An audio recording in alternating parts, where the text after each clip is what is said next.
the remaining three problems in 2.1 part 2. We talked about quadratics a little bit. We graphed a couple up at the top. We talked about what their transformations were. And then right before we left yesterday, I pointed out here that we're going to be talking about vertex form. Vertex form, where we know that vertex is HK. Axis of symmetry is the first piece of that, so x equals h. In order to find h, they give us the formula negative b over 2a. That's your axis of symmetry formula. And then in order to find k, my suggestion is you just plug it in to find the other half of the vertex. There is a k formula you can use if you prefer. Okay? So, example 6 asks us to use the standard form of a quadratic function to find the vertex and axis of the graph and then rewrite the equation in vertex form. Okay, so what do you notice about this standard form equation they give us? F of x equals 6x minus 3x squared minus 5.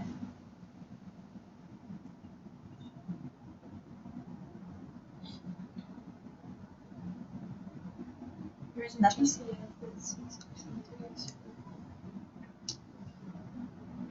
Yeah, which if we were doing this a different way, the completing the square route, that would help us there. But save that for completing the square. Okay, so nothing's being multiplied into it. Like it's 6x minus 3x squared, but it's not a parentheses and nothing on the outside. okay. Or are you supposed to? Well, okay, so You could. let me take a different direction here. It asks us to find the vertex and axis, yes? How am I going to find the axis?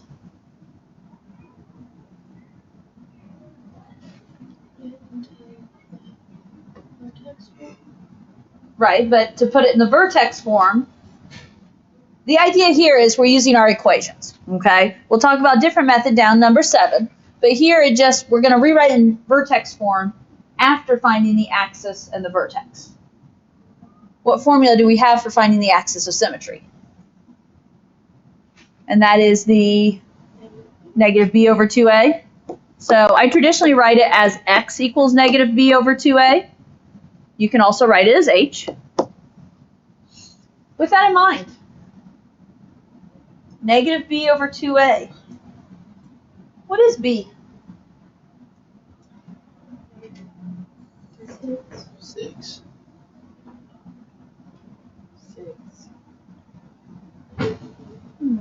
What's the catch here?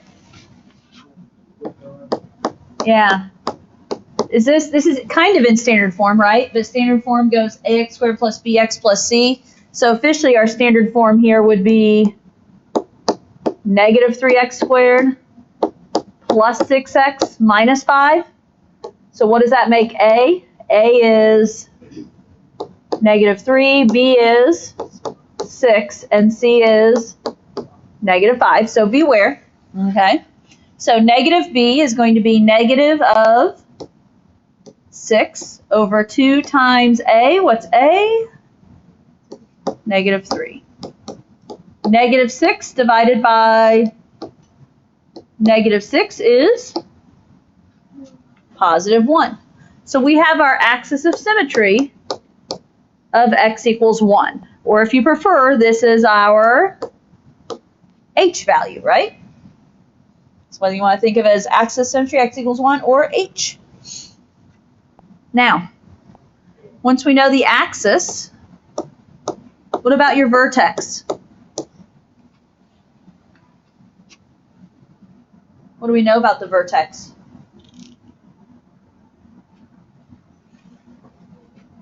Think back to your algebra 2. First number in the vertex is 1, right? X equals 1 is my axis of symmetry. That's your first number in the vertex. It's also my h value. How do we find k? C minus AH squared. Okay, one option is c minus ah squared. And you can do that, or what I prefer to do, what you've always been taught to do, is just plug the 1 into the original equation. So, in other words, using f of x, plugging in f of 1, so negative 3 times 1 squared plus 6 times 1 minus 5. 1 squared is 1 times negative 3 is negative 3 plus 6 minus 5 is negative 2. Okay. Negative 2 is it's your y value. It's your second number in the vertex. We can also call it our k value if you want, because in our vertex we have hk. Okay. We're asked to rewrite the equation in vertex form. Vertex form, if you look up above, is f of x equals a times x minus h squared plus k. So, I'll start it for you. F of x equals, or if you prefer, you could say y equals. F of x equals y equals, I don't care. What do we know? A is negative. Do we have a? We do, don't we? Okay. Don't forget, we do have a, so a is negative 3. X minus h, so x minus 1, quantity squared, plus k, minus 2. This is one option to taking standard form and putting it in vertex form. And that is just using your axis of symmetry formula and finding your axis of symmetry and vertex and using that information to put it in vertex form. Okay, not the only option, but that is one option, is using what I would say using the formulas. Okay. Now, example 7 is just another option to do the same thing. Okay. Now, the directions on this one are going to be specific about using the completing the square. So, we can also use completing the square to write quadratic functions in vertex forms. We did review completing the square back in chapter P. It's been a hot minute since then. Okay, so we're going to review it more. But example 7 says use completing the square to describe the graph of f of x equals 3x squared plus 12x plus 11. Support your graphically, check your answer. So did you catch what I said here? There's a typo. I dropped off the x and I shouldn't have. Okay, so that is f of x equals 3x squared plus 12x plus 11. Now,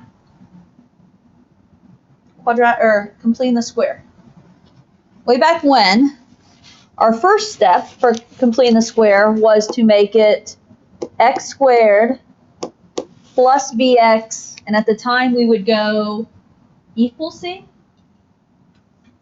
Okay, I don't know how much we remember of this, but that's what we, when you're solving an equation using completing the square, it's x squared plus bx equals c. In order to do vertex form, we're going to rewrite this as x squared plus bx, leave a gap, and then put our plus c outside of the parentheses. Okay? Now, I'll take 2 steps to do this, I guess. F of x equals, in this case, that means in my parentheses for right now is going to be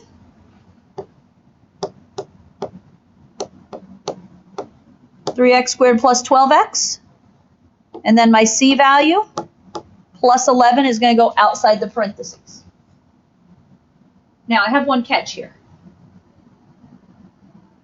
This does not exactly match my form here. Anytime you're doing completing the square, your coefficient in front of x squared has to be 1. How do I make that 3x squared a 1? Okay, yeah, we want to get rid of that 3. And by coincidence, does 12x also divide by 3? It does. Does it matter that 11 doesn't? No, because I didn't put 11 in my parentheses. So we're going to factor out GCF of 3 out front. So this is going to be 3 times x squared plus 4x, leave a blank, plus 11. So that's kind of your step 1. Get it in that x squared plus bx, and then plus c form. Now, step 2 was that we need to add b over 2 squared to both sides of the equation if we're completing the square and solving an equation. We're going to do this a little differently because we're just rewriting something in vertex form. Now, what is my current b? 4, yes? So that means I'm going to do 4 divided by 2 squared. 4 divided by 2 is 2, and 2 squared is 4, yes? Okay. Now, if you are solving an equation using completing the square, you're going to add 4 on the left and add 4 on the right. Now, I'm not working left and right here, am I? Okay, so that's where we have to tweak a little bit. We are still going to add 4 in the gap. So you're adding 4 in the parentheses. Now, if we want to talk about adding 4 on both sides, well then technically that means I'm adding 4 over to f of x. But we don't really want anything with f of x, do we? So instead of adding 4 right here to f of x, we're going to subtract 4 outside our parentheses over here. Now, there's one little catch here, though. One more catch, I should say. This 4 that's hanging out in the parentheses, that I added in the parentheses, is it really just a 4? Why is it not just a 4? It's a 4 times a 3.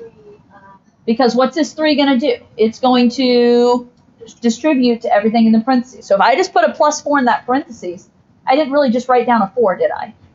I wrote down a 4 times a 3. So this 4 that I'm subtracting, what do I have to do with it? I have to multiply it by 3 as well. Now, if you want to go ahead and write minus 12 there, that's fine. I always try and keep it equivalent. Okay. Now, Is the 4 inside the parentheses? Not just the 4.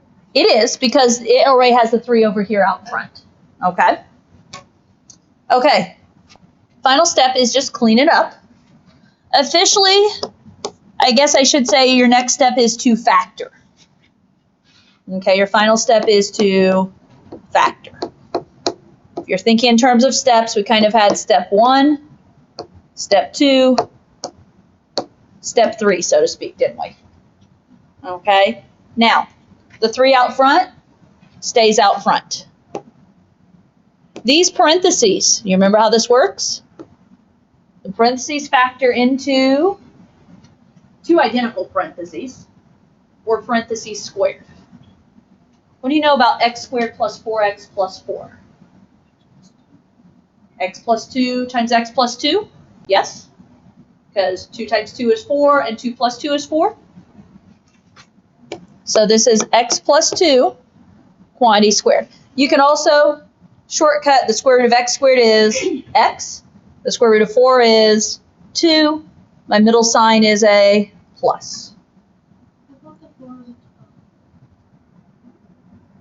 This 4 right here, it's equivalent to the value of 12. But that 3 is staying out front there. Okay, so I'm never going to write it as a 12. It's equivalent to the value of a 12. Okay, because that 3, I just never actually multiply those. Now, over here, do I multiply these? Yeah, because we're just going to clean this up. Plus 11 minus 4 times 3 is going to be minus 1.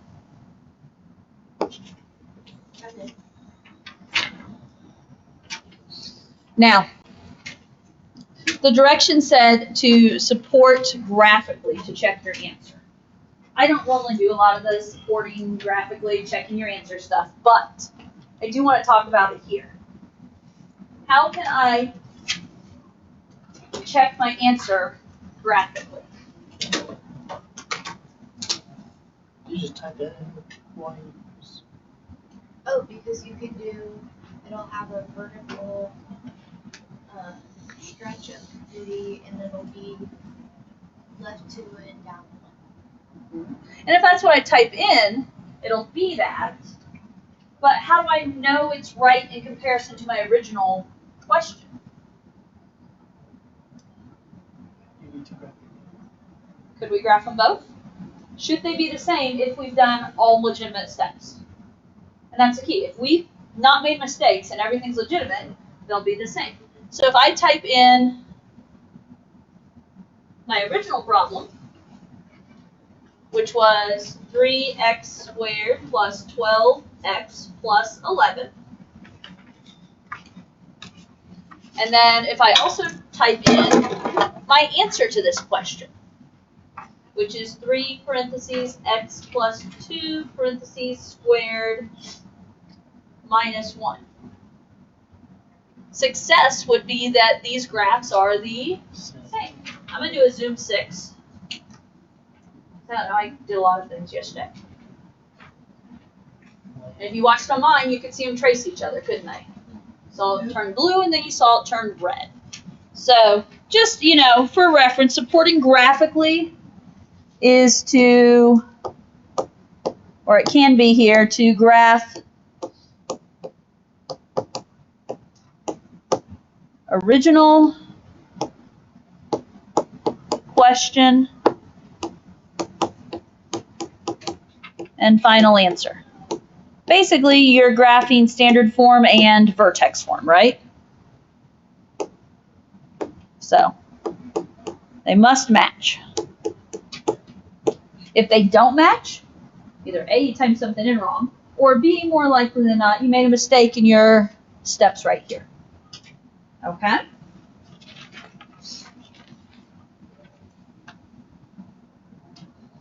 Okay. One more. The one thing I don't like about this lesson, they put a lot in it, and technically this is all review, but they're just giving us one example of each. So I may have to help with some struggles in homework. Technically, you did this a year ago. Do you remember it? Well, I don't know. But I've already taught my Algebra 2 kids this year. So I know you did this a year ago. Okay, one last example. You technically did this a year ago too. I know. Not that you remember, that's not what I'm saying, okay? That's why I'm here. We'll lead you through it again. Given a vertex of -3, 5 and a point of 2, 1, write the equation for the quadratic function.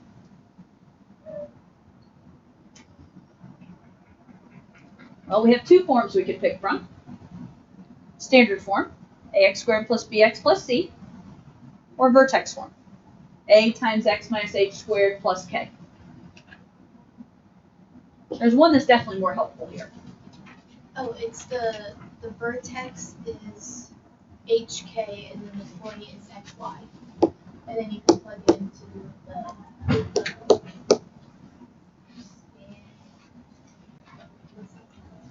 Vertex form? your second one. Vertex. Yeah. Yes. Okay, so vertex form, officially if you look back in your notes, it's f of x equals a times x minus h squared plus k, right? But keep in mind, what do we know about f of x? It's y, isn't it? Right? So you can also think of this as y equals a times x minus h squared plus k. And so with that in mind, my vertex is always represented as h and k. My point is just another random set of information, but it can be used as an xy. Well, when I go to write this equation, I need to know h and k, and I need to know a. And that's where the xy will help us. So let's fill all our information in. Y equals, so for y I'm going to use 1, a times x 2 minus h minus -3 quantity squared plus k plus 5. You okay with that? 1 equals, okay, what do you know here? 2 minus -3? Squared? And what is that 25 attached to? Nope. No, the A. The A. So this really is 25A plus 5. The common mistake is to say that this is 25 plus 5, 30A. That'd be your common mistake. Don't go there. Okay. Keep solving. How do I solve for A? Subtract 5. So 25A is equal to -4. And divide by 25, and A is -4/25. I have A. I have HK. Do I have everything I need to write this equation? Yeah, I do. Let's bring it all together. You can say either y equals or f of x equals. I don't care. F of x equals A, which is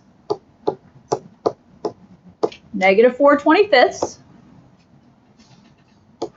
x minus h. So minus -3 is going to be plus 3. Quantity squared plus k is plus 5.